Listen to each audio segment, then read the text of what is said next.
About 15 years ago, when I was on a sabbatical in New York, I met with a number of colleagues who said certain things that challenged me greatly. Some of these thoughts had to do with the relation between Zion and the diaspora, between the life, Jewish life in the state of Israel and Jewish life in the diaspora. And it had to do, at least from my point of view, with some of the basic tenets of Zionist thought and Zionist ideology. What they had to say that challenged me tremendously had to do with their belief that the Jewish society in Israel would not be able to hold its own for many years into the future, while at the same time they believed that Judaism and Jews and Jewish life had a great future in the diaspora, once again, particularly in the North American diaspora. After these conversations with my colleagues,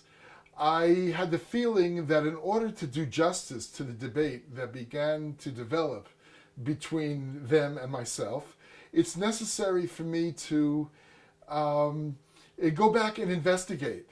various attitudes, positions, ideologies, and philosophies regarding the relation to the land of Israel and the Jewish diaspora over the centuries, and particularly in the past 100 years.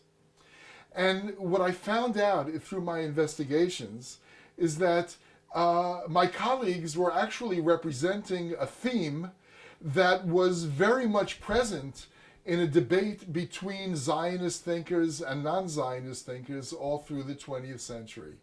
This position actually had to do with the idea that it is better for Jews to live in a society as a religious minority when the majority of the society is not Jewish than it is for Jews to live in a Jewish society for the following reason.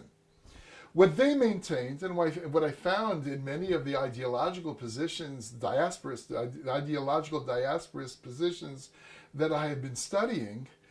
was that there was really a very important ethical position that was being taken here. And what that position basically said is that as long as Jews are a minority in somebody else's country,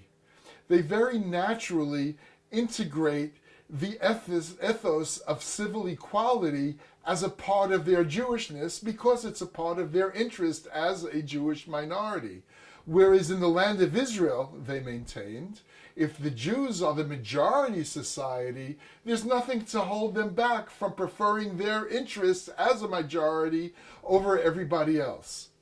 Now, as I investigated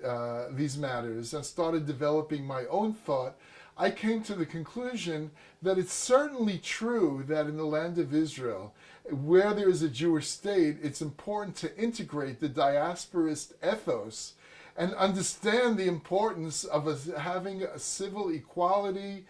and an ethos which really gives the true respect and dignity to all its peoples without preferring Jews over non-Jews. On the other hand, I also understood that in this matter, as in every other matter that one might consider important to Jewish culture and Jewish education, the only way that a supreme value of this sort can ever be integrated as a part of Jewish life is if there already is a Jewish body politic or a society with a Jewish majority wherein the things that are being talked about on a theoretical level, on the level of values, actually becomes a part of the life process of the Jews who are constituting that society. And on that matter, I still disagree with my colleagues of the diasporist bent.